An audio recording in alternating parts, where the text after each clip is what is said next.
Buenos días. Sí. Gracias. Buenos días a todos y todas. Bienvenidos. Vamos a empezar nuestra sesión de trabajo con una presentación, digamos, más técnica de Augusto, que nos va a hablar del futuro que nos espera relacionado al tema de las enfermedades y los medicamentos de alto precio. Después de la presentación de Augusto, que va a ser de 15 minutos, tendremos una primera mesa redonda, aunque no sea redonda, pero una mesa con la participación de algunos representantes de Uruguay y de Argentina para discutir los temas, algunos aspectos específicos relacionados al acceso a medicamentos de alto precio. Entonces, paso la palabra a Augusto. Adelante, por favor, Augusto, 15 minutos. Gracias, Roberto, y a todos por esta oportunidad de estar aquí hablando con ustedes. Eu peço desculpas por mi malo portuñol, vou tentar comunicar-me. Vou falar um pouco aqui, que falei nesta semana sobre o futuro que é casi presente com os cambios em los medicamentos que nós temos disponíveis no mercado. Vou falar um pouco sobre enfermedades genéticas raras e catastróficas e como estamos desenvolvendo tratamentos para elas. Primeiro vamos fazer uma distinção entre rara, huérfana e catastrófica, que pode se confundir a todos, porque vou começar com catastrófica. Catastrófica é aquela enfermidade que desculpe, catastrófica é aquela enfermidade que representa a falência, representa a perda financeira para a família. Então, qualquer doença que importa em lo risco de transformar as receitas da família e mandar à pobreza pode ser considerada catastrófica. Por exemplo, uma enfermidade terminal que a família tem que arcar com custos muito altos. Não depende de frequência e pode ocorrer a todos. O huérfano já são as enfermidades que nós sabemos que existem, pero são raras ou afetam populações pobres e que não há interesse comercial para o desenvolvimento de novos medicamentos ou tratamentos. E raras são as doenças que afetam 1 a 2 indivíduos a cada 2.000 habitantes. E se conhece agora de 6 a 8 mil enfermidades raras, na sua maioria doenças de origem genética. E aqui está um pouco de las doenças genéticas, apenas para exemplificar. E para falar de doenças genéticas, de novas medicinas para estas doenças, nós temos que lembrar um pouco de como funciona o DNA humano. E temos então transtornos autossômicos dominantes como nanismo, polidactia, hipertensão pode ser dominante. E o que é dominante? O que é dominante é que apenas um dos padres pode passar essa doença aos filhos, certo? Se tem um gene dominante, apenas um dos padres, o padre ou madre, que passa para os filhos, vai manifestar essa doença no futuro. Transtornos autossômicos recessivos necessitam que dois padres, padre e madre, tenham o gene com a condição que vai transformar. E é um exemplo acá, albinismo, fibrose quística, e transtornos que estão relacionados aos cromossomos sexuais, que são, por exemplo, daltonismos, hemofilia, que é uma condição que nos afeta a todos no mundo e que representa altíssimo custo de tratamento. E há doenças raras que não são muito frequentes, como a distrofia muscular de Duchenne, que é uma atrofia muscular grave e que está relacionada também ao cromossomo sexual. E acá está, apenas para nos recordarmos de los cromossomos sexuais, temos 22 pares de cromossomos e um par de cromossomos sexuais, resultando então em nossos 46 cromossomos. Então, agora vou mostrar um pouquinho de um novo vídeo para que aqueles que já houveram escutado esta fala possam ter um pouco de diferença. Aqui está um documentário de Netflix. Vou mostrar apenas um fragmento sobre a questão que agora desenvolve fortemente os medicamentos e a genética. Era uma técnica que foi descoberta muito recentemente, que ganhou o prêmio Nobel, que se chama CRISPR-Cas9. Esta técnica, que foi descoberta em bactérias, é uma técnica que permite editar o genoma e então corrigir qualquer coisa que queramos em lo genoma humano ou de qualquer ser vivo na Terra.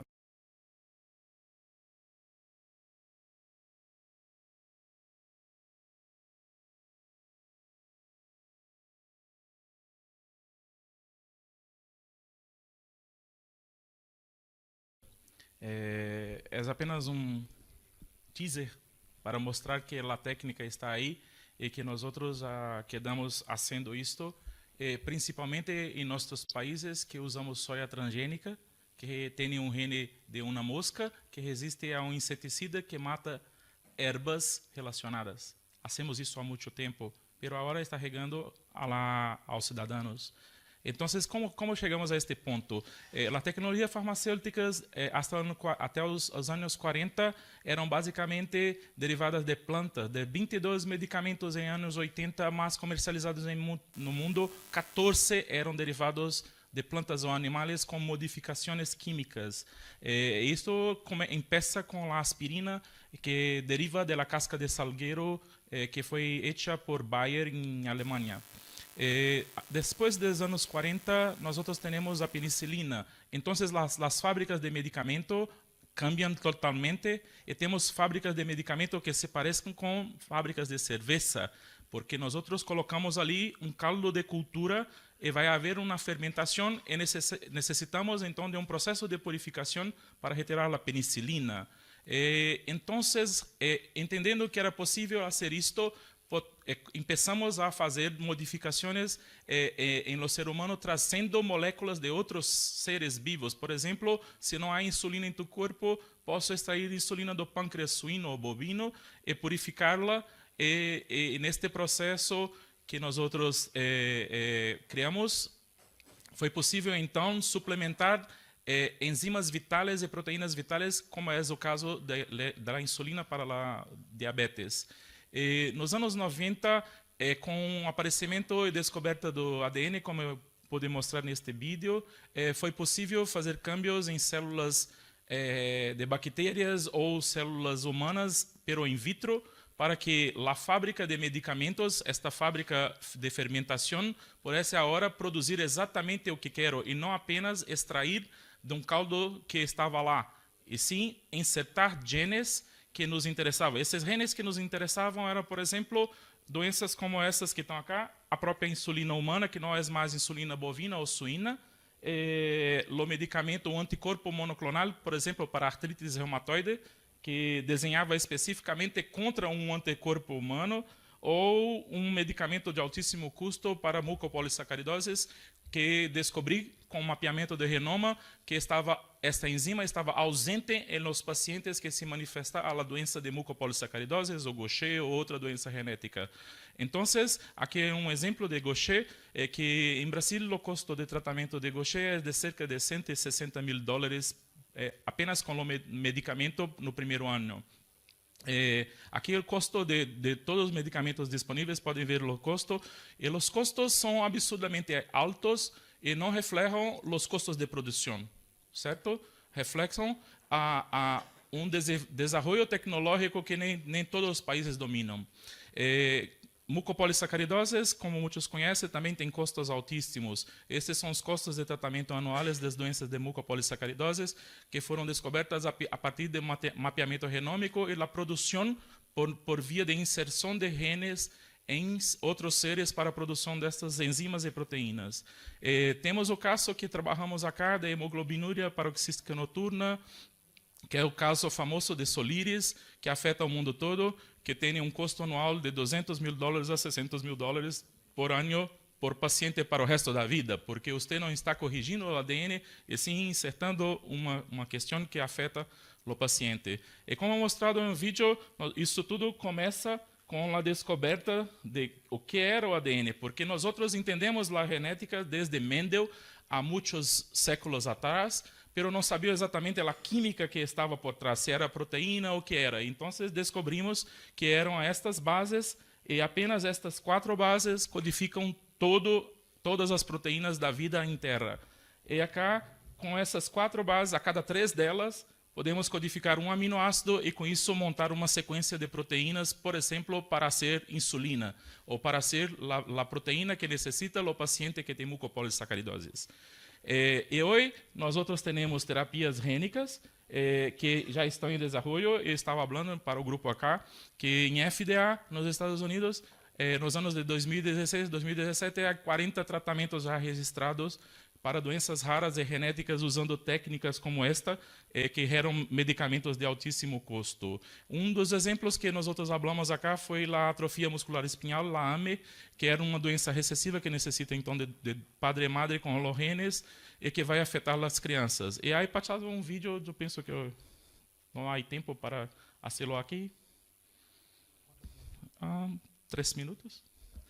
É um vídeo mostrando como é a estratégia da indústria para pressionar a sociedade por meio de los pacientes para insertar as tecnologias no mercado. E a Agência Nacional de Vigilância Sanitária acaba de liberar um medicamento importado que é o único tratamento para o tratamento de uma doença degenerativa, conhecida como atrofia muscular espinhal. O remédio será fabricado e vendido aqui no Brasil. A esperança é de que depois desse primeiro passo, o remédio também seja disponibilizado pelo Sistema Público de Saúde. Maia já tem dificuldades até para sorrir. Ela nasceu com a atrofia muscular espinhal, a AME, uma doença degenerativa que atinge 1 em cada 10 mil bebês. Sem cura, pode levar à morte. Até então, não tinha tratamento no Brasil. Mas a Agência de Vigilância Sanitária acaba de permitir a venda e a fabricação de um medicamento que promete ser a dose de esperança que faltava. Não é só a Maia que passa esse problema, é 1 a cada 10 mil bebês. Muitos bebês morrem sem ter o diagnóstico. A medicação ela não cura a doença, mas ela consegue fazer a produção de proteínas que o indivíduo com a doença não estava conseguindo produzir. Então, é apenas um pouquinho de como se faz a introdução dessas tecnologias no mercado por meio da ação de relações públicas das empresas que acionam os pacientes, que passam então a informar a sociedade que esse pequeno grupo tem essa doença, mas com um custo anual, como se mostra aqui, de $700 mil no primeiro ano e depois $300 mil.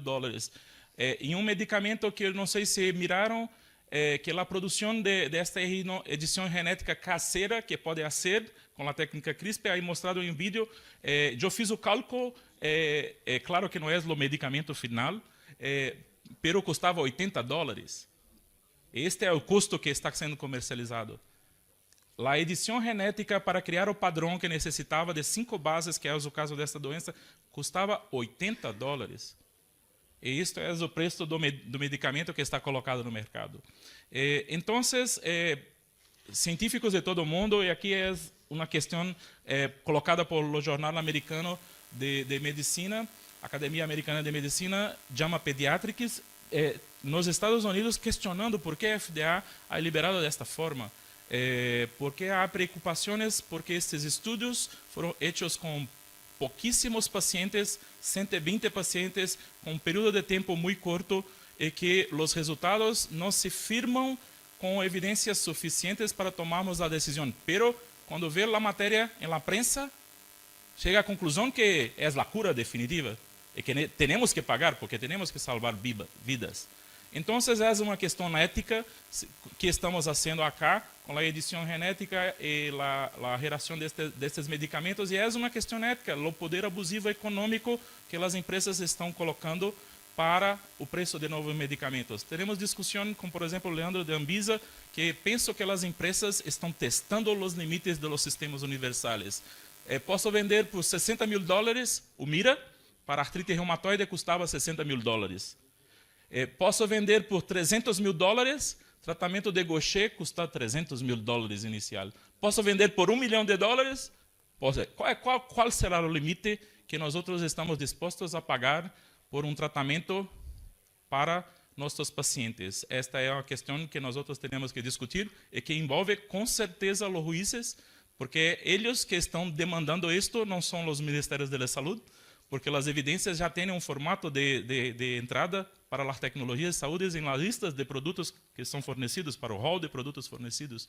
Pero os juízes ficam em dúvida sobre como proceder nestas situações. Por isso, discutimos muito acá como envolver o judiciário nesta discussão de avaliação de evidências científicas e de decisão sobre quem deve, quem não deve ser tratado e que tecnologia deve ou não existir em los sistemas de saúde universal, porque neste preço de tratamento que é mostrado acá, nenhum cidadão do mundo, de nenhum país, mesmo países desenvolvidos, Estados Unidos, Suécia, tem condição de pagar. Mesmo que seja rico, seja uma pessoa que tenha muita plata, dificilmente terá condição de pagar isto para o resto de tua vida. Dificilmente. Tem que ser muito, muito rico. Estes preços só são possíveis de fazer porque existem sistemas universais de seguro-saúde para hacerlo. Senão, as empresas não poderiam vender estes produtos a esse nível de preços. Então, temos uma questão. Estamos nós outros criando estes monstros, essa questão final, porque estão testando nossos limites e até esta hora não há chegado a um fim. Muchas gracias.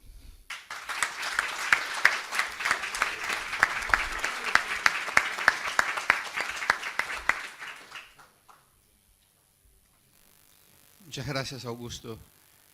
Frente a esos dilemas que nos ponen sobre los sistemas de salud, nuestra capacidad de responder a esos desafíos éticos, científicos y económicos, vamos a pasar a una discusión en esta mesa para ver cómo algunos países y en algunos casos están intentando enfrentar ese tipo de desafío de mejorar el acceso a medicamentos de alto precio, ¿no? Como nos mostró Augusto, quizás el costo no sea tan alto, pero el precio sí al final es bastante alto. Entonces yo quería, sin más, pasar la palabra a Martín Walsh, que es de Argentina. Martín es de la Jefatura de Gabinetes de Ministros del Gobierno Nacional de Argentina. Martín, en esta metodología de la mesa, yo propongo hacer una pregunta a cada uno de ustedes y les pediría que máximo 10 minutos intentaran reflexionar. Obviamente podríamos discutir aquí días, meses a esos desafíos, pero sería interesante conocer la experiencia de ustedes, ¿no? Y yo quería empezar con una pregunta, Martín, si me permites. Nosotros en esos 2 días pasamos discutiendo alternativas y propuestas y desafíos desde un punto de vista regional. Entonces quería ver en su percepción, como miembro de un gobierno nacional, ¿cómo ves una estrategia de reforma, de acción a nivel sea global, sea regional, para enfrentar los desafíos que nos pone Augusto? De repente es algo que no podemos enfrentar aisladamente cada uno de nuestros países, ¿no? Entonces, Martín, por favor.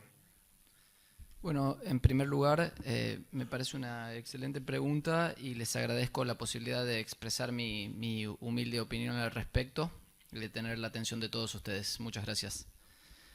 Para empezar, me parece que el primer punto a establecer es que nos enfrentamos a una problemática de carácter global. Como se mencionó anteriormente en la mañana, no tiene fronteras.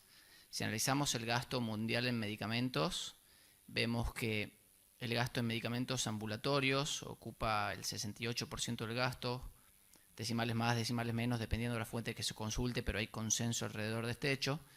Especiales, medicamentos especiales como oncológicos, HIV, etcétera, de alto precio, ocupa un 32% del gasto. Ahora bien, la tasa a la que crecen los medicamentos ambulatorios es de alrededor de 4%, mientras que la tasa a la que crecen los medicamentos especiales, el gasto en medicamentos especiales, es del 9%. Es decir, más del doble. Y esto ocurre en cada región del mundo, ocurre desde hace varios años y está previsto que continúe en el futuro. Con lo cual está claro que todo el mundo se enfrenta a una misma problemática de carácter global. Otro punto que muestra que esto tiene esta escala es que los laboratorios tienen estrategias de ventas a nivel globales, por supuesto. Solo por citar, el ejemplo típico de la confidencialidad de los precios les permite discriminar precios por país y maximizar rentas. Pero también la política de producción, de investigación, de patentes diversificada por países muestra que estamos hablando de una problemática a nivel global. Mientras que los países, hasta ahora, en su mayoría, han enfrentado esta problemática con políticas de escala nacional, en su mayoría, salvo con algunas excepciones que podría citar en los próximos minutos. Si vemos los mejores avances en el acceso a medicamentos en la región, podría citar varios países, pero solo por dar un ejemplo, Ley Ricardo Soto en Chile, regulación de precios en Brasil, en Colombia, son avances muy importantes, pero son todos a nivel nacional. No digo que esté mal, ojalá Argentina hubiese avanzado en los últimos 20 años a ese ritmo. Recién en los últimos 2 están modificando rotundamente la mecánica de compra y el precio al que compramos. Si quieren, en la ronda de preguntas después hablamos al respecto. Pero en cualquier caso estamos hablando de políticas nacionales. Entonces, mi punto es que tenemos que dar un paso más allá. Porque esto no solo sucede en la política de salud. Esto responde a la organización geopolítica en la que vivimos, en la cual nuestro toolkit de políticas, nuestros premios, nuestros castigos como funcionarios son todos realizados a nivel nacional, mientras que las problemáticas que enfrentamos cada día más son a nivel global. Entonces tenemos que dar ese salto, estamos obligados a dar ese salto. Hola. Gracias. La pregunta es ¿por qué no lo hacemos? Todos en esta sala probablemente sabían esto y mucho mejor que yo, pero la pregunta es ¿por qué continuamos así? Bueno, yo creo que en primer lugar porque es difícil. Es muy difícil avanzar, pero sabemos que tenemos que hacerlo porque funciona. Porque cuando vemos iniciativas como las de la OPS, que compra medicamentos de forma agregada, consiguen precios mucho más baratos cuando los países compraban medicamentos a un precio alto con mucha variabilidad. ¿Y por qué funcionan las compras de la OPS? Seguro que tienen un plan concreto y preciso, que tienen excelentes profesionales que los ejecutan y que mejoran año a año y adquieren experiencia, pero al nivel más básico de la cuestión es porque llevan una solución regional para combatir una problemática que tiene la misma escala y superan el problema al que me refería anteriormente. Lo mismo pasa con este tipo de eventos, donde podemos aprender de los aciertos y fundamentalmente de los errores de otros países para volver a casa y reforzar la agenda de acceso a medicamentos.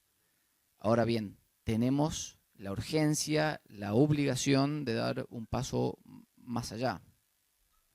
Y la pregunta de nuevo es, ¿cómo? Yo personalmente no tengo idea.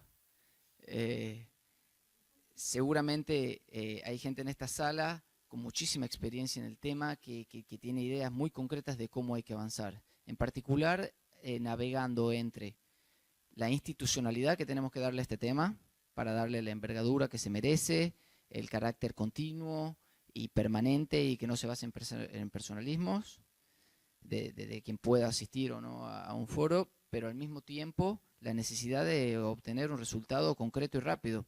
En la teoría de cambio institucional, de resistencia al cambio institucional, se dice que es importante avanzar por el frente donde haya mayor consenso y mayor factibilidad de acción, para que una vez logrado un resultado rápido y concreto, nos podamos apalancar en él para aumentar la predisposición y el apoyo político y social para seguir en la agenda de reforma.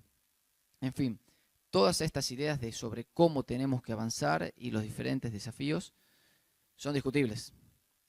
Lo que para mí es menos discutible es la necesidad y la obligación que tenemos de avanzar en la cooperación internacional y de apalancarnos en los organismos internacionales para aumentar el acceso a medicamentos. La problemática es global y nuestra obligación es llevar las propuestas de solución al mismo esquema para mejorar el acceso a medicamentos para los habitantes de toda la región. Muchas gracias.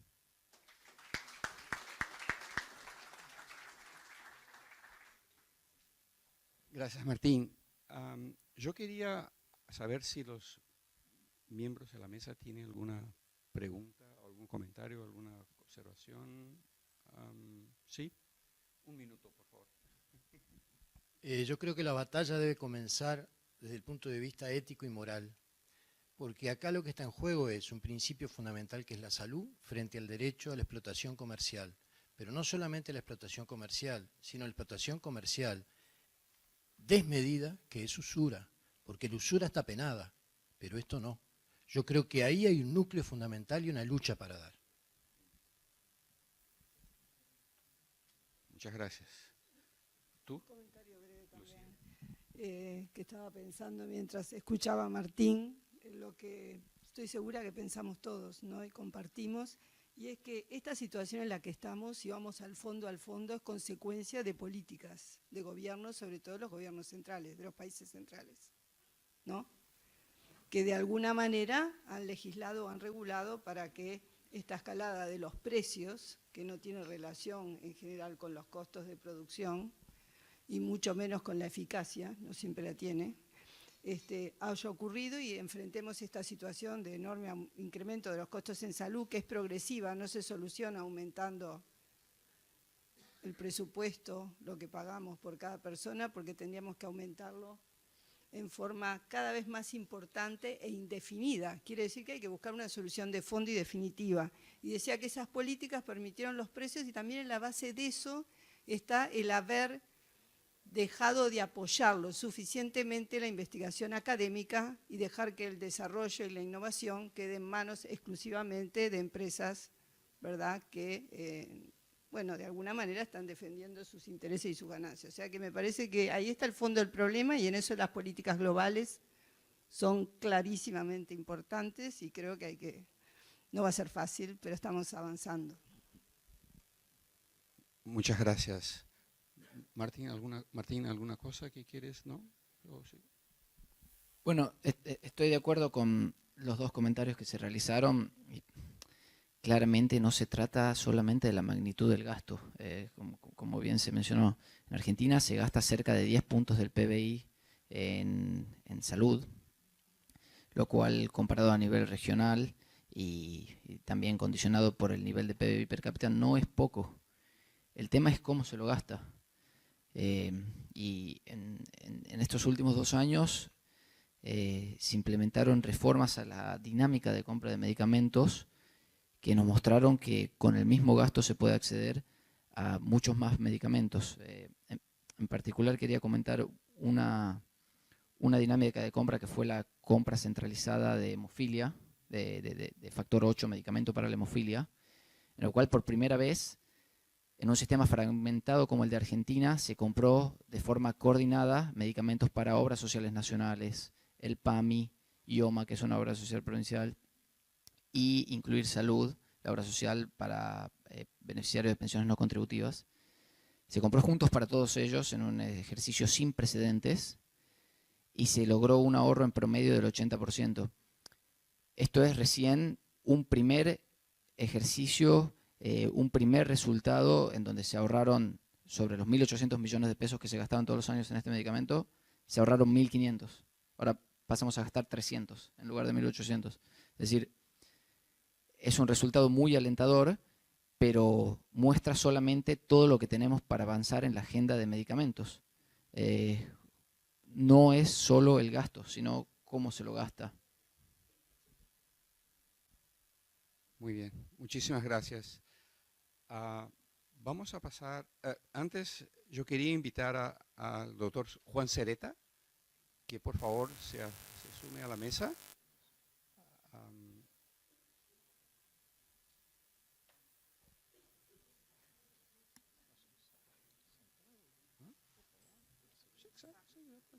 Muchísimas gracias, bienvenido.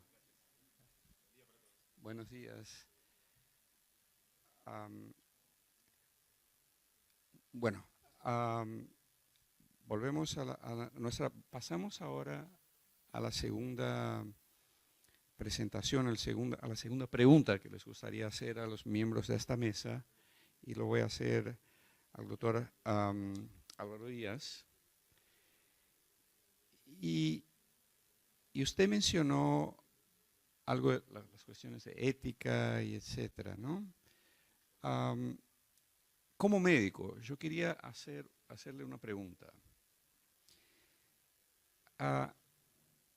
¿Cómo ves y cuáles son las interferencias, las acciones que pueden existir en la práctica clínica con relación a la prescripción de medicamentos de alto precio, alto costo, ¿no? Entonces, el médico también tiene un rol ahí en todo ese proceso. Quería escuchar un poco su reflexión sobre ese tema. Bueno, creo que las presentaciones están hechas. Falta agradecer realmente a este evento que realmente fue maravilloso y muy fructífero. Yo, con respecto a eso, me gustaría puntualizar dos cosas fundamentales. Una es lo que ocurre.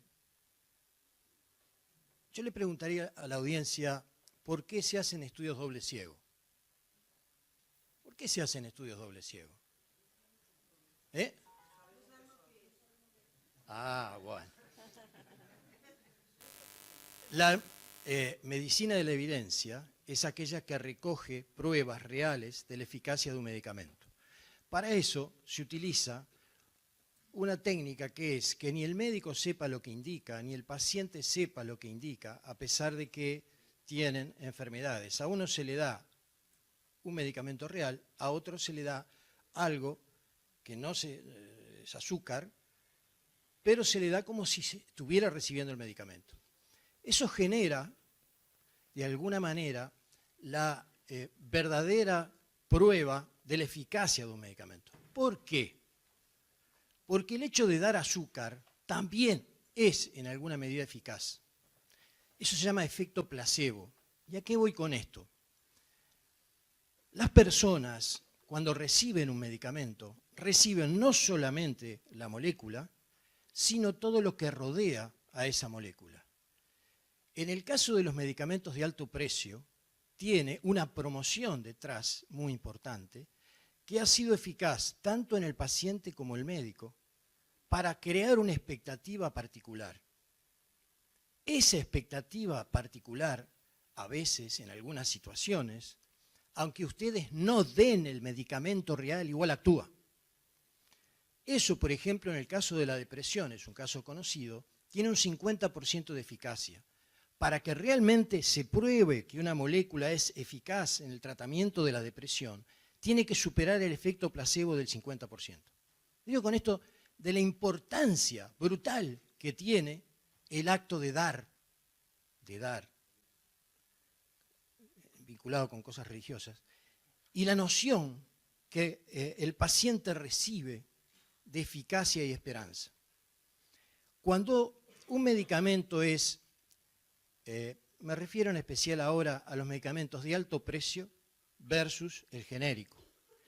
Al 2x3 vienen tanto los médicos como los pacientes a decir, no, el genérico no me sirve, tiene que ser la marca original y el alto precio. ¿Por qué? La molécula es exactamente igual, pero no actúan igual. No actúan igual por lo que está detrás y por el efecto placebo que se suma. Y ustedes me dirán, ¿y qué prueba tengo de esto? Bueno, yo tengo por ahí algunos trabajos de investigación que muestran cómo los medicamentos de alto precio, mejor dicho, el precio influye en la eficacia. Por tanto, no es que esté acá yo diciendo que es mejor los medicamentos de alto precio. Estoy diciendo la importancia de todo lo que rodea al medicamento de alto precio. El segundo tema, y vinculado con esto, sobre todo en los pacientes oncológicos, ¿cómo actúa esto en un paciente oncológico? Hay un estudio realizado en varios estados de Estados Unidos que recoge una población de 1.500 pacientes con cáncer colorectal terminal y cáncer de pulmón terminal. Eso quiere decir metastásico, que se prevé una muerte inexorable, en los cuales se empleó quimioterapia. Y se les hizo una encuesta. ¿Qué pensaban ellos a propósito de la eficacia del tratamiento que estaban recibiendo? Si recuerdo bien, el 69% pensaba que ese tratamiento iba a ser curativo, que los iba a curar, cuando era solamente paliativo. Y vaya a saber si es realmente eficaz para prolongar en algo la vida. ¿A qué voy con esto? Los medicamentos de alto precio traen también consigo, gracias al efecto placebo, la noción de la curación y la esperanza de vida. Por tanto, es muy difícil cuando un médico se enfrenta en el consultorio o incluso un juez decirle que no a un paciente que tiene toda la esperanza puesta en ese medicamento. Y esto influye dramáticamente en el día a día del tratamiento de estos pacientes. ¿Cómo se puede? Acá estamos tratando estrategias para tratar de evitar esto. Salimos de la macromedicina y la alta tecnología a meternos en el dormitorio y en la intimidad de la relación médico-paciente. Tenemos problemas en ese sentido y los voy a aclarar aquí. Lo primero es, nosotros tenemos que decirle la verdad a un paciente. Principio de autonomía, dejar que el paciente decida, pero ¿hasta dónde debo decirlo? Sabiendo que lo que yo digo puede influir en su calidad de vida. Tema difícil, difícil. Al respecto se pide un consentimiento informado. Quiere decir eso, yo estoy en conocimiento de la medicación que me van a dar, que va a tener tales efectos, tales repercusiones. Ahí hay problemas. Primero, el consentimiento informado se lo da la enfermera afuera, lo único que hace el paciente es firmar y ni siquiera sabe realmente el paciente a lo que está. Lo segundo, el paciente tampoco sabe la influencia que tiene el médico para otorgar el medicamento que está otorgando. Es decir, que también se debiera generar que los médicos tuvieran una declaración de conflicto de intereses y saber qué influencia tienen ellos cada vez que dan un medicamento. Yo me considero por suerte por ahora libre porque me afilié a Médicos Sin Marca y no recibo ni una virome de los laboratorios. Pero es dificilísimo no estar influenciado por los laboratorios.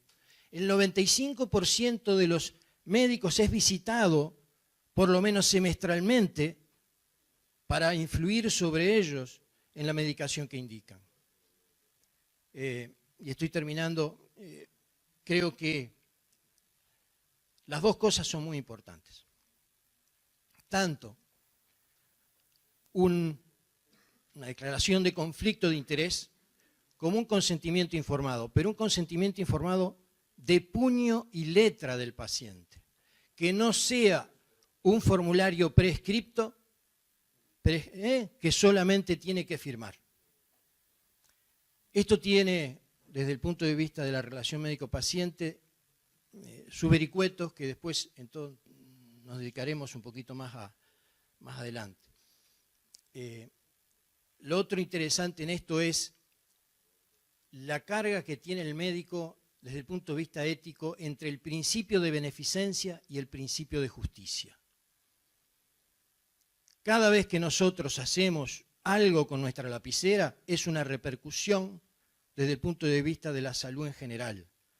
Cada indicación, yo tenía un profesor que decía que los médicos somos como monos con metralleta con la virome y somos capaces de desfinanciar un sistema de salud si no tenemos el control y el autocontrol. Esto requiere educación. Bueno, creo que hay mucho para hablar después del principio de beneficencia y de justicia, pero nos quedamos acá. Muchísimas gracias, Álvaro, y gracias por atenerse el tiempo. Yo quería saber, como hicimos en la presentación de Martín, si alguien quiere hacer alguna observación, alguna pregunta o algo a la presentación de Álvaro. ¿No? Muy bien.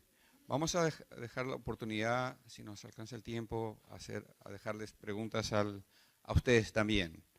No queremos estar limitados solamente a nosotros que estamos aquí en la mesa. Entonces, paso la palabra al doctor Juan Cereta. Muchas gracias por juntarse a nosotros. El doctor Cereta es del Consultorio Jurídico y Litigio Estratégico de la Facultad de Derecho de la Universidad de la República. Nosotros, lo que usted ha visto, yo estoy haciendo una pregunta a cada uno de los miembros de esa mesa y les pedimos que, por favor, máximo 10 minutos en su presentación. Yo quería hacerle una pregunta. Frente a las reflexiones que ha hecho Álvaro, ¿no? y el desafío del médico prescribe, hace una prescripción, genera una demanda, genera una expectativa del paciente, y muchas veces el paciente recoge a la justicia porque el medicamento, el servicio no está disponible o no le está siendo accesible. Quería saber, usted, en su experiencia en el Centro de Litigios de la universidad, que nos cuente un poco de su experiencia y qué has visto en el caso uruguayo. Yo creo que bajar a la realidad sería muy interesante para todos escucharle un poco. Muchísimas gracias y bienvenido. Buenos días para todos. En primer lugar, agradecer la invitación a participar de este evento. Creo que es un gran paso que todos los que desde algún lugar, desde algún rincón, tenemos intervención en este tema tan complejo, podamos dar una visión más allá de las diferencias, las controversias o las distintas visiones naturales que en un tema tan complejo es normal que exista. O sea que reitero el agradecimiento por haberme invitado a este evento. Yo tenía una presentación con unas pequeñas diapositivas que creo que podrían ayudar un poco a hacer más ágil no sé quién, cómo hacemos. No sé.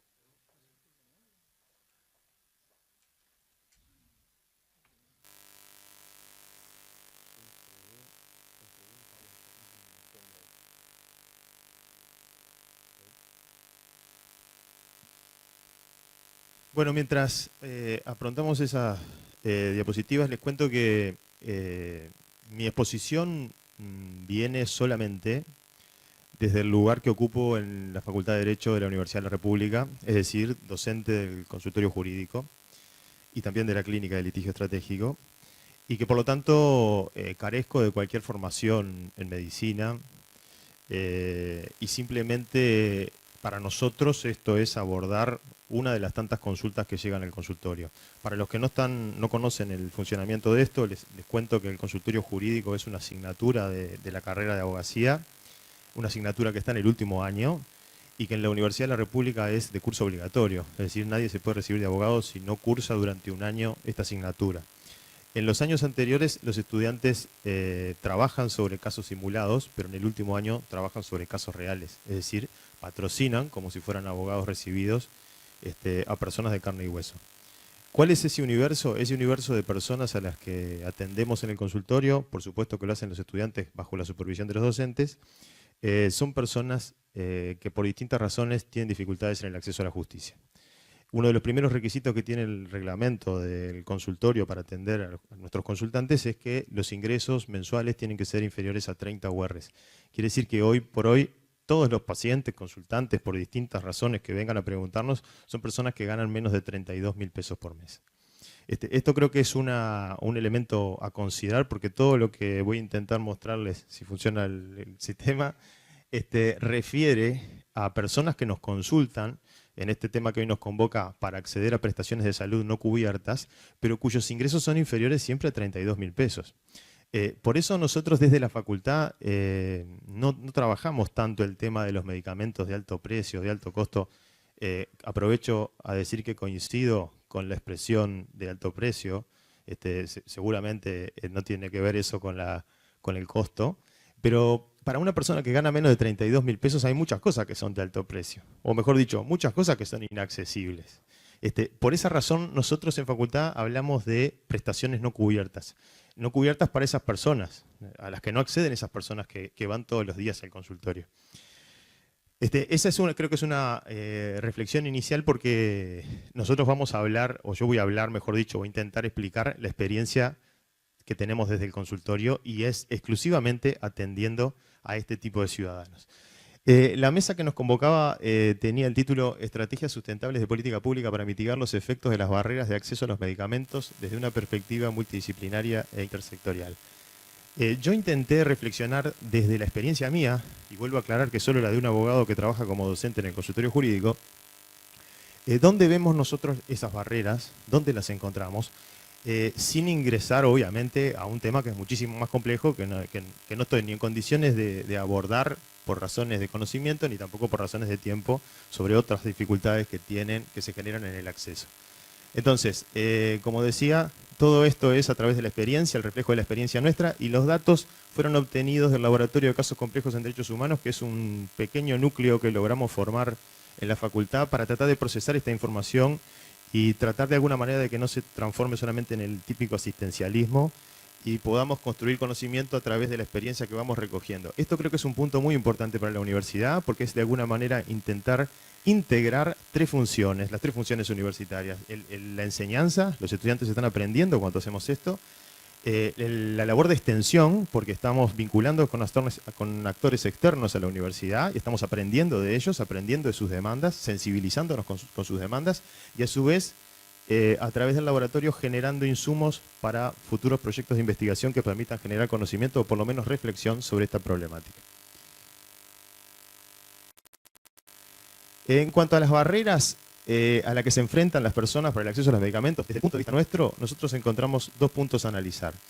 En el caso de las prestaciones cubiertas por el sistema, ya sea que están a cargo de los prestadores de salud o están a cargo del FNR, en realidad no se advierten grandes inconvenientes, y yo diría que hasta ahí el sistema funciona muy bien. Es decir, las personas, más allá de sus ingresos, su situación económico-social, si las prestaciones están a cargo de los prestadores, están incluidas en el PIAS a cargo de los prestadoras, o están a cargo del FNR, hay un acceso realmente bueno, salvo en algunos casos muy puntuales, que vale decir son de excepción, donde la cobertura no es completa.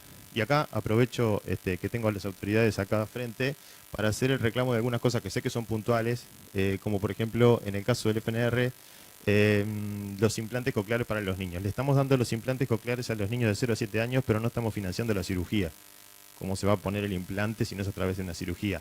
Yo entiendo, tal vez no sea una obligación a cargo del FNR, pero de alguien tiene que ser, o los prestadores o el FNR, pero alguien tiene que cubrir la cirugía de los implantes cocleares, porque gastar en ese dispositivo tan caro para dárselo a un niño y después que no tenga cómo ponérselo, o mejor dicho, que solo pueda acceder el que tiene dinero para pagar la cirugía, es un contrasentido que no resiste menor análisis.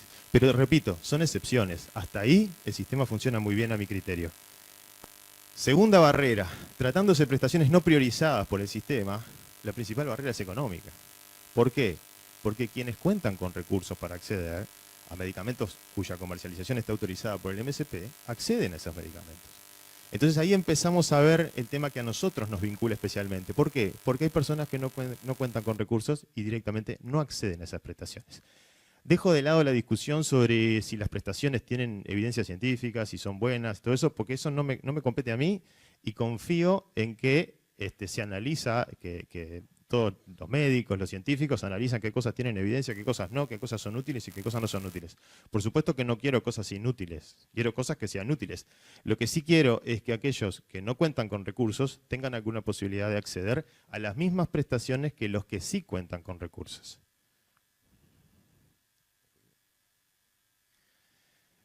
Alternativas que se plantean para quienes carecen de recursos suficientes. Esta es la población que se dirige generalmente a nosotros, bajo aquel análisis de que tengan que tener ingresos inferiores a 32.000 pesos. Hay muchos que no acceden, pero tienen ingresos superiores, no los atendemos en consultorio.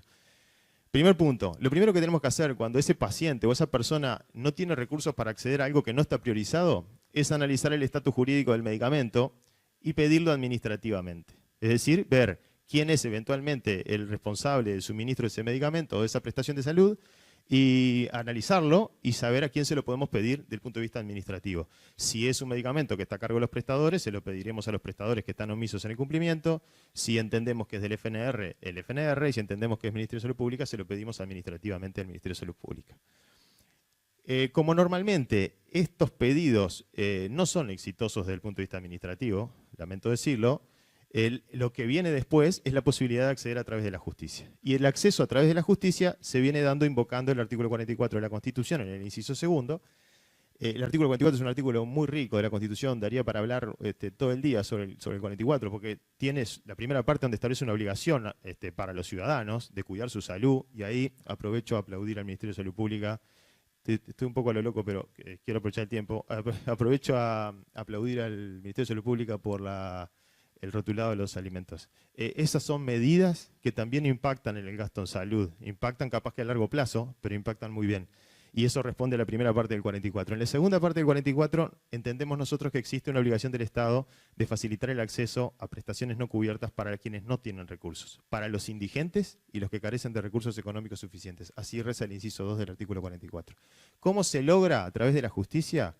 Dos caminos: o promoviendo juicios de amparo, que son los más comunes, o promoviendo juicios ordinarios con medidas provisionales, porque ya no solo, estos derechos ya no solo se accede a través del juicio de amparo. Si hay alguna razón por la que el amparo no prosperó, entre otros el plazo de caducidad que establece la ley 6011, que es por la que se accede a través del amparo, se pueden plantear juicios ordinarios con medidas provisionales, y ya hay muchos ejemplos de planteos por este camino exitosos. Entonces, ante esas alternativas para quienes carecen de recursos suficientes, el acceso a la justicia viene siendo la única solución. Acelero. ¿Qué barreras se han generado desde el Estado para el acceso a prestaciones no cubiertas? Primero, bloqueo del acceso a la justicia. Se intentó por la ley de presupuesto del 2015, afortunadamente no salió, primó la sensatez. Lo mismo se intentó a través de la ley de rendición de cuentas del 2018, afortunadamente no prosperó. Seguimos reivindicando el derecho al acceso a la justicia, con razón o sin razón, pero la posibilidad de presentarme ante un juez para reivindicar mi derecho. Otras barreras que se han generado desde el Estado, y esto me parece muy importante decirlo hoy, el entorpecimiento administrativo, y esto sí se lo endilgo al MSP. La implementación de la ordenanza 692 del 2016 se ha transformado en un obstáculo para los pacientes que necesitan prestaciones no cubiertas. No se ha transformado en una solución como pensábamos al inicio, y yo personalmente felicité la 882 cuando se sancionó pensando que iba a funcionar. Lamento decirles, no funcionó. Es un obstáculo. Los pacientes tienen que conseguir un montón de información, de papeles, de trámites, y después de que se analiza su caso por un experto, se llega a la conclusión de que no se va a acceder por razones económicas. Señores, si no les vamos a financiar por razones económicas, no le hagamos perder tiempo a los pacientes en recorrer todo ese tiempo que insume 1 o 2 meses. Segundo punto, donde también hay entorpecimiento administrativo del MSP, el trámite de cumplimiento de la sentencia de condena. Uno gana un juicio contra el Ministerio de Salud Pública, tiene que iniciar un vía crucis, presentando un formulario, agregando elementos, etcétera, etcétera. Cuando alguien pierde un juicio, lo que corresponde es que el abogado que patrocinó ese juicio informe a su jerarca y el jerarca instrumente el cumplimiento de esa obligación, sin exigirle a los pacientes que tengan que recorrer caminos administrativos simplemente para que se cumpla con lo que un juez ordenó. Y acá una buena para el FNR. Al FNR no le cabe este sallo, porque el FNR, cuando pierde un juicio, el abogado informa y el FNR cumple prácticamente sin que los pacientes tengan que hacer nada. O sea que se puede hacer. El mismo Estado lo está haciendo. Ya sé, es una persona pública no estatal, con otros manejos, etcétera, etcétera, pero se puede, se puede. Hay un rezongo para el MSP. Intento apurar. Bueno, para que vean un poco el impacto que ha tenido desde el consultorio la judicialización, estos son los casos tramitados por el consultorio. Empezamos con esos 2007, muy poquitos, y en el 2018, fíjense en el porcentaje que estamos. Estamos presentando una demanda de amparo por acceso a la salud cada 36 horas.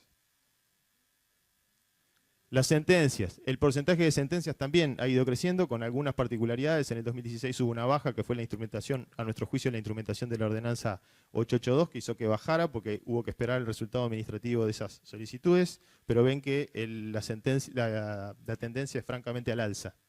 Bueno, ¿cómo evitar la judicialización y compatibilizar el acceso con sustentabilidad? Estamos de acuerdo, la judicialización no es la solución para esto, es un problema, pero termina siendo la última herramienta de los más desesperados. ¿Cómo hacer para que no haya judicialización? O sea, el mínimo posible, porque siempre va a haber judicialización, eso es natural. ¿Y cómo compatibilizar acceso y sustentabilidad del sistema? Bueno, la relación entre presupuesto, gasto público y derechos fundamentales en un Estado constitucional de derecho establece la necesidad de financiar lo que la propia Constitución dice. Es decir, cuando armamos un presupuesto, cuando dirigimos el gasto público, tenemos que hacerlo con el criterio de que todo eso se hace para garantizar derechos. No tiene otro sentido el presupuesto que garantizar derechos. ¿Hasta dónde llega la obligación en salud? Bueno, tenemos un parámetro claro a propósito de la Constitución y es que la garantía en el acceso está para quienes carecen de recursos suficientes. Si tenemos un Estado millonario y podemos garantizarle a todo el mundo todo, fenómeno, pero si no tenemos, la obligación constitucional es con los que menos tienen. Y eso coincide muchas veces con el público que nosotros atendemos. Y ya termino. Si los derechos que yo tengo no los tienen los demás, entonces no son derechos, son privilegios. Muchas gracias.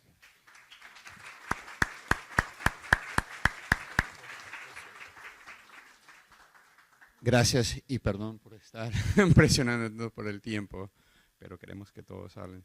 Muchísimas gracias, doctor Serreta. Muy interesante la presentación. Yo entonces aprovecho y paso, voy a hacer mi pregunta a Lucía Delgado. Y quería, Lucía, hemos visto aquí varias perspectivas, ¿no? Desde el punto de vista del paciente, la perspectiva global, regional, internacional, la perspectiva de los ciudadanos que recogen a la justicia para acceder a esos medicamentos, a esos servicios a los cuales no tienen acceso. Entonces quería hacerle una pregunta. ¿Qué, a su juicio, obviamente, qué estrategias, cuáles son las principales estrategias que ha utilizado Uruguay para hacer frente a esos desafíos que se han mencionado aquí en los paneles anteriores? Creo que ahí cerramos muy bien a ver cómo Uruguay está buscando responder a esos desafíos y quizás responder a algunos de los puntos que el doctor Serreta nos presenta, ¿no? 10 minutos, por favor. Bueno, rápidamente agradecer la iniciativa, ¿verdad? Y esta convocatoria que creo que forma parte del camino principal para avanzar a nivel nacional, regional y universal. Creo que el camino es el diálogo y compartir información de calidad.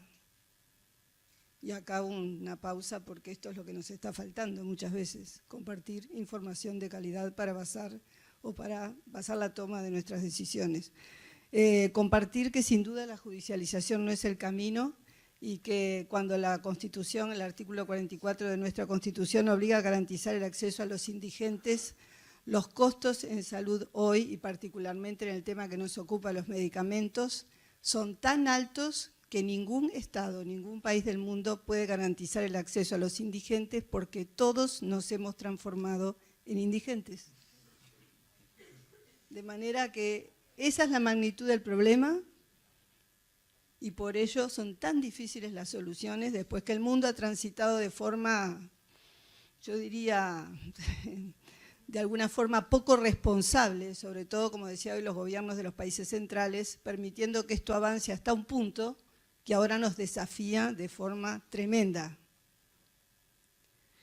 Entonces, contestando un poco desde mi perspectiva de médico, oncóloga, ustedes saben que los medicamentos oncológicos ocupan el primer lugar en lo que hace a transformarnos en indigentes, ¿no? A los precios, y docente de la Facultad de Medicina, ¿verdad? Que cada vez más, y particularmente en esta administración, ha sido convocada a colaborar con el Ministerio de Salud, con el Fondo Nacional de Recursos, ¿verdad? Para ayudar o contribuir justamente en aportar esa información de calidad para realizar una toma de decisiones mejor o más fundada. Así que también aprovecho para agradecer al Ministerio de Salud y al Fondo Nacional de Recursos que cada vez más cuenta con referentes en todas las áreas, que eso es clave, generar información de calidad y compartirla con todos los actores. No estoy pensando solo en los jueces y en los abogados, también y más que nada en los pacientes y en todos los ciudadanos, que somos todos usuarios del sistema de salud. Es increíble cómo cambia la perspectiva de un paciente, que es el más vulnerable, ¿verdad? Porque es cierto, no es lo mismo ser paciente que no serlo, cuando uno opina sobre qué financiar, qué priorizar y qué no.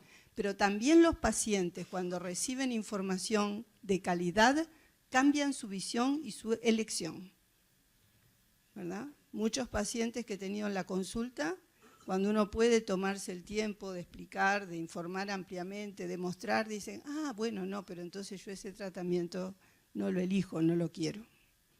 De manera que en un mundo donde no solo han aumentado los precios, sino que ha aumentado la información de tal manera que nadie puede leer todo, nadie puede entender todo, generar, ¿verdad?, propiciar, promover que personas con buena formación en metodología científica puedan en áreas específicas generar un resumen de la información que nos permita basar la toma de decisiones, ¿verdad?, y que esa información pueda ser compartida a todos los niveles, sin duda nos va a ayudar a priorizar aquello que tiene más valor clínico, a gestionar mejor los recursos y vamos a poder aumentar el acceso, ampliar el acceso, porque vamos a gastar en lo que realmente tiene mayor impacto en la salud.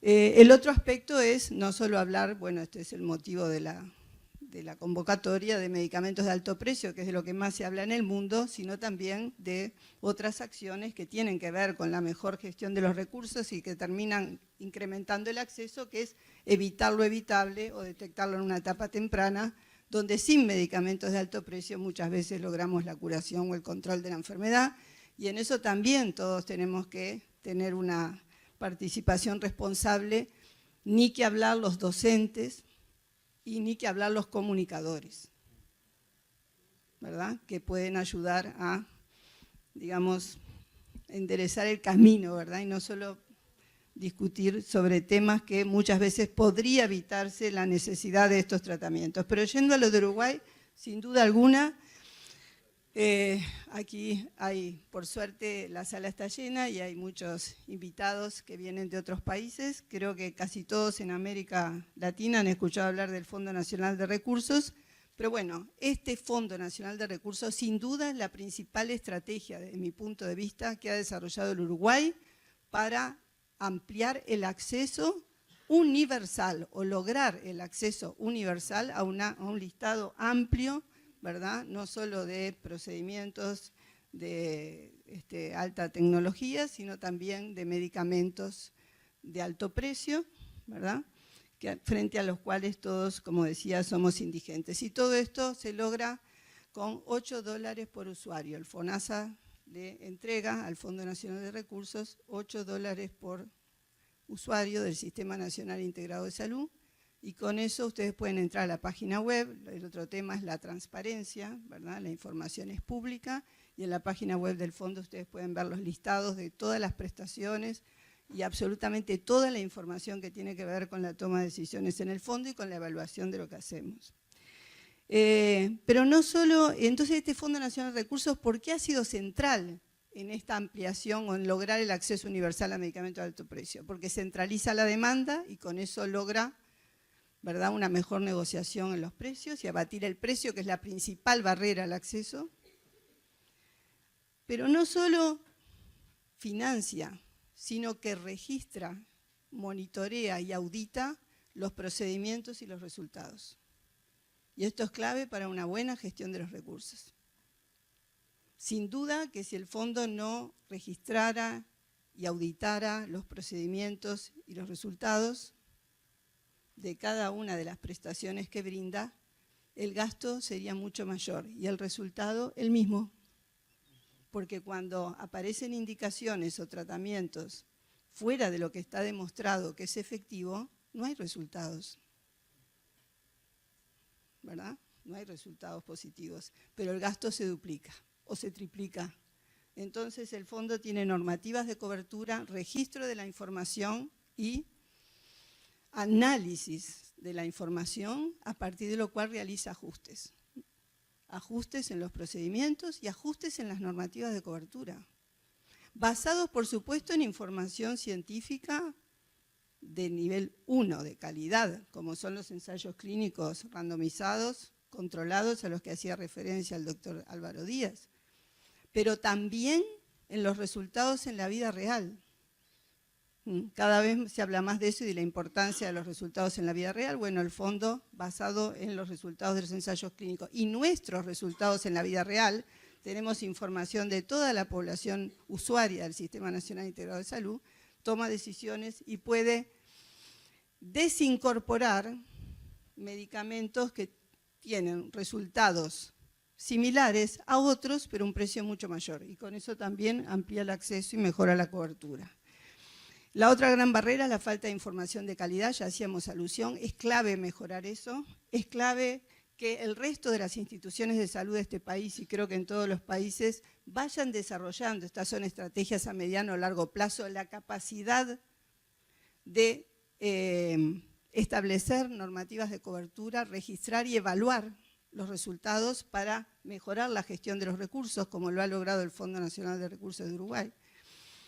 Y en esto también se está impulsando y trabajando, y seguramente en lo que hace la oncología, la historia clínica electrónica oncológica ha de ayudar, y en general la historia clínica electrónica nacional que Uruguay está desarrollando va a tener un papel muy importante en facilitar el registro y la información de lo que hacemos, cómo lo hacemos y de nuestros resultados, que es clave para hacer ajustes, ¿no? El otro tema, y ya concreto de la academia tiene una enorme responsabilidad en lo que hace a la formación de los recursos humanos para la salud, a la educación profesional continua, junto con el colegio médico, las sociedades científicas, y en esto es clave, y en el mundo entero se está haciendo. Los médicos no estamos acostumbrados a hablar de precios, no estamos acostumbrados a mirar los gastos, pero tenemos que hacerlo. Y la formación y la educación profesional continua debe incorporar estos conocimientos. De hecho, en países como Estados Unidos, que no tiene un sistema nacional integrado de salud, pero que paga, siempre paga alguien, ¿verdad? Si no paga el Estado, paga el bolsillo del usuario, el seguro que éste ha contratado, aparecen en las guías para todo el equipo de salud, en las guías más visitadas por todos los médicos del mundo, que son las guías NCCN, aparece en todos los casos la comparación no solo de la eficacia y de la seguridad, sino también del precio, de la accesibilidad que se va a tener, para que el médico pueda seleccionar frente a dos opciones de similar eficacia o de seguridad, aquella de menor precio. Y bueno, y terminando, el otro gran tema, y yo hacía referencia hoy, es el tema de la investigación.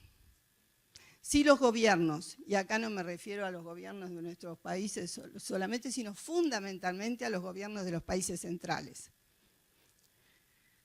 han dejado la gran mayoría de la investigación, en Estados Unidos más del 75%, en Europa este porcentaje mayor, y en América del Sur es casi del 100%, la investigación en manos de empresas privadas de la industria farmacéutica, en el desarrollo de medicamentos. No podemos criticar a la industria que desarrolle o genere aquello que le puede dar una rentabilidad importante, pero sí tenemos que criticar a esos gobiernos que no han defendido, apoyado y mantenido la investigación independiente que sea capaz de identificar, en este caso hablamos de medicamentos que sean efectivos y asequibles en nuestras poblaciones y con nuestros sistemas de salud. Y eso es un desafío que enfrenta el mundo entero y nosotros también, de manera que, bueno, en los objetivos sanitarios nacionales de nuestro Ministerio de Salud, en esta administración, el mejor desarrollo de la investigación académica ha sido incluido dentro de las áreas de intervención priorizadas, junto con mejorar el acceso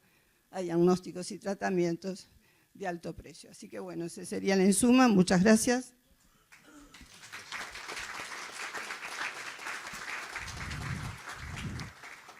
Muchísimas gracias a todos miembros de la mesa por atenerse a los tiempos.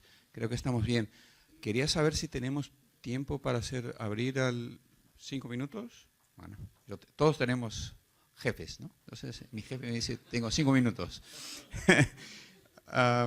Quería entonces saber si alguien tiene alguna pregunta. Quizás tendríamos tiempo para 2 preguntas, no más. Por favor. Si puedes, el micrófono, por favor.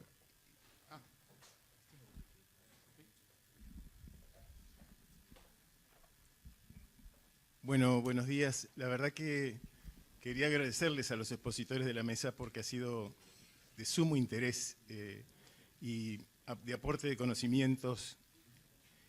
Y me quería referir al compañero brasilero que hizo esa presentación. La verdad que es una presentación magnífica y que nos pone de manifiesto lo que significan los precios de los medicamentos insostenibles para cualquier país. Esos precios que usted puso para las enfermedades poco frecuentes, la verdad que es un insumo muy interesante y que sería bueno tenerlos, que todos los tuviéramos para poderlos difundir. Con respecto al compañero argentino, la verdad que felicitaciones por el trabajo que están haciendo de poder unificar esas compras, porque son insumos importantes que aquí el Fondo Nacional de Recursos nos lo ha enseñado durante mucho tiempo, ¿no? Con respecto a lo que dijo Álvaro Díaz, siempre aprendo escuchándolo, y con respecto a lo que dijo la doctora Lucía, que también aprendo escuchándolo, de todas maneras, la investigación en las universidades de los países desarrollados, a partir de 1980, 1990, 2000, con algunas leyes especiales que se han salido en el mercado, todavía se hace investigación en las universidades, importante, eso ha tenido que ver fundamentalmente con el SIDA y con algunas otras investigaciones, y que luego venden esas patentes a la industria, y la industria allí modifica en algo eso, y ahí salen las ganancias impresionantes que tiene la industria, y no tanto las universidades. El ejemplo clásico es el de la ZT, que fue desarrollado por la Universidad de Duke en Estados Unidos, vendió una patente a la industria farmacéutica y el precio se disparó, y era un problema porque fue cuando se desarrolló la epidemia de SIDA. Y con respecto a la presentación del doctor Sereta, se le agradezco mucho. En realidad, yo también fui docente de la Facultad de Medicina muchos años, y me parece muy bien lo que hace la Universidad de la República, aunque no lo comparta, me parece muy bien lo que hace. Pero, no se mencionó, y no es de la Facultad de Derecho, eso lo tengo muy claro, que hay prestaciones que piden muchos pacientes de los seguros privados de salud.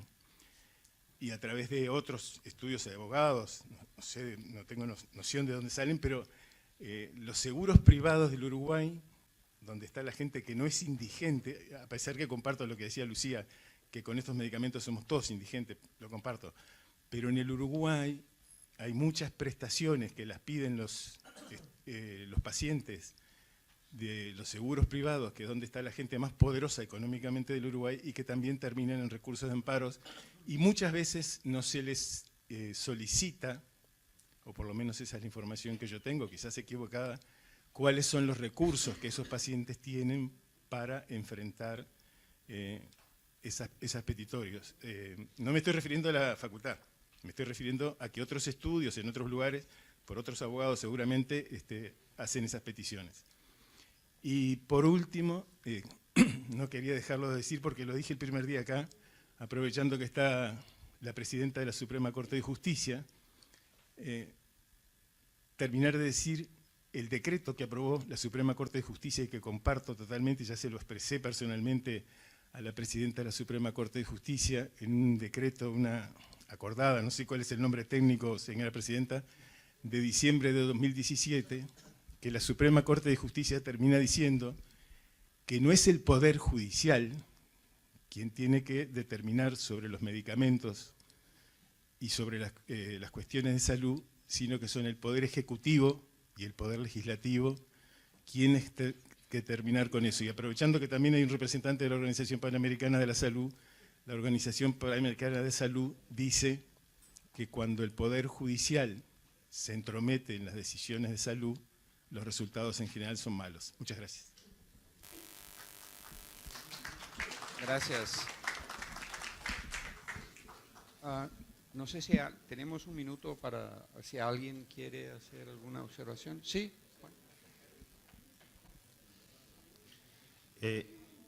Intentando dar respuesta a alguna de los planteos del doctor Kian. Respecto a lo que usted dice en cuanto al análisis de los recursos de los amparistas, de aquellos que plantean una acción de amparo y sacando de lado los de la facultad que ya tuvieron un control de sus ingresos a propósito de la aclaración jurada que hacen cuando llegan al consultorio, forma parte del contenido del juicio analizar los ingresos. Y créame que los jueces, tanto los jueces de los juzgados de lo contencioso administrativo, donde es demandado el ministerio, como los jueces en materia civil, cuando es demandado el fondo, hacen un control bastante exhaustivo de la situación económica del solicitante. Y los tribunales también lo hacen. La doctora Salvo me puede corregir. Si hay alguien que tiene recursos para financiar lo que solicita, no se le va a hacer lugar al amparo. Es más, no solamente se controlan los ingresos, y en esto también se defiende muy bien mis colegas del ministerio y del fondo. Si la persona, aunque no tenga ingresos, tiene patrimonio, tampoco se le hace lugar a la acción de amparo. Quiere decir que forma parte de la decisión en el juicio analizar si esa persona, si ese paciente queda bajo el paraguas protector del 44 o no queda, o es alguien que tiene que acceder al medicamento con sus propios recursos. Así que esto es parte de lo que se decide, y yo en ese sentido reivindico dos cosas fundamentales de las que me siento muy orgulloso de los jueces en Uruguay, y en esto incluyo los jueces de primera instancia y también los tribunales. Obviamente a veces coincido, a veces tengo diferencias, pero creo que siempre los jueces en el Uruguay, primero, no toman decisiones sin el debido asesoramiento. En todos estos procesos, o en la mayoría de ellos, participan peritos designados por el juez, que son especialistas reconocidos en cada materia y que opinan sobre los beneficios o las ventajas del medicamento. Y si bien son excepcionales los casos, ha habido casos donde los peritos han dicho las ventajas no son las que dicen o las que se manifiestan, o la indicación no es la correcta, y esos juicios se pierden. Quiere decir que los jueces se asesoran debidamente sobre la evidencia y la indicación, la corrección en la indicación, y también analizan pormenorizadamente los recursos de quien solicita el amparo. Y cuando alguien que tiene recursos no accede a través del amparo, bueno, tendrá que acceder por sus propios medios, y así lo dicen los tribunales. Respecto a lo que usted decía en cuanto a la sentencia de la Suprema Corte, en este tema existen distintas posiciones como en la mayoría de los temas. La sentencia a la que usted hace referencia es una sentencia en un proceso de inconstitucionalidad. Quiere decir que lo que la Corte dijo, más allá de los considerandos y lo que se pueda extraer de la sentencia, lo que la Corte concluyó es que el artículo 7 de la ley que creó el formulario es constitucional.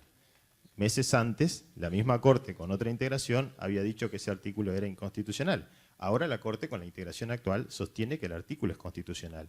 No está decidiendo si hay que darle un medicamento a alguien o si no hay que no dárselo, o si los recursos son esto o son lo otro. Simplemente está diciendo el artículo que crea el formulario es constitucional, no vulnera la Constitución. Y eso se puede estar de acuerdo o no estar de acuerdo, pero en definitiva no incide sobre la decisión de acceder o no. Quienes deciden sobre si los ciudadanos están bajo cobertura del 44 y por lo tanto tienen derecho a acceder cuando no tienen recursos son los jueces de primera instancia de lo contencioso administrativo, los jueces en materia civil y los jueces de familia, porque no se olviden que cuando son niños la competencia es de los juzgados de familia.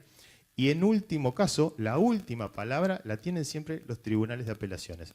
En este caso, los tribunales de apelaciones en lo civil, ya sea contencioso o civil, y los tribunales de apelaciones en materia de familia, no la Suprema Corte de Justicia. Y la Suprema Corte de Justicia tampoco puede ordenarle ni a los jueces ni a los tribunales cómo dictar las sentencias. Simplemente toma posición sobre un tema y sobre la constitucionalidad o no de una norma, y así se expide porque así lo establecen las normas. La Constitución y la ley le dan este rol en el Uruguay, y es otro tema precioso, me encantaría discutirlo alguna vez con la doctora Martínez sobre si está bien ese control concentrado y con efecto solo para el caso particular, o sería mejor un control difuso o un control concentrado pero con efectos generales. Pero ya es otro tema. Simplemente esa apreciación. Gracias.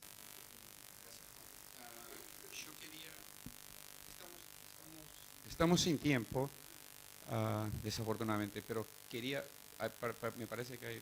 Si me prometen 30 segundos. Yo te prometo 30 segundos, no sé la respuesta.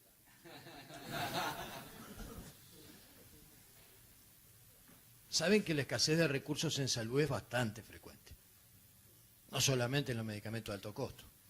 Supongamos que tenemos un CTI que están por dar de alta a una sola cama, esto lo hablamos con Martín ayer, tenemos 4 pacientes esperando y uno de ellos presenta un recurso de amparo porque considera que esa cama le corresponde. ¿Qué hacemos? Muy bien.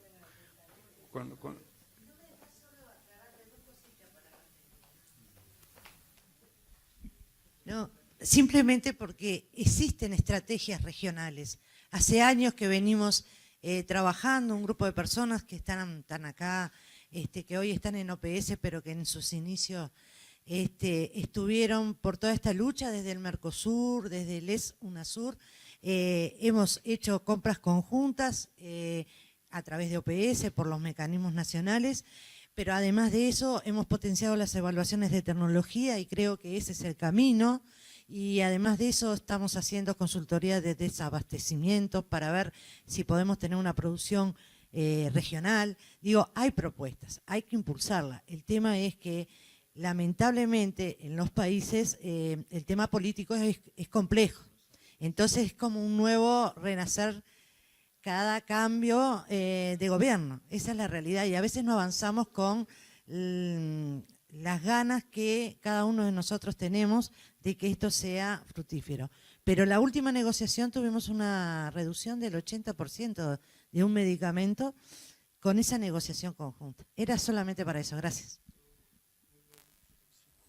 No digo que no existan para nada. De hecho, las cité a las compras mediante OPS y este tipo de congresos donde aprovechamos y me parece que ese es el precedente que nos indica que la cooperación internacional funciona. Eso es lo que dije anteriormente y eso es lo que nos indica nuestra obligación como funcionarios y nuestra urgencia a continuar en ese camino. Gracias, Martín. Entonces, desafortunadamente tenemos que cerrar esa mesa. Vamos a tener oportunidad de seguir ese tipo de discusión a otra mesa. Entonces, quería agradecer a todos ustedes, recordándoles que lo que hemos aprendido aquí en esos días, los desafíos son tan complejos, y complejos en el sentido no solo de difíciles, pero que no sabemos muy bien cuando hacemos acciones cuáles son los resultados que vamos a tener al final. Entonces, eso requiere intervenciones multisectoriales, multiactores, multipaíses, ¿no?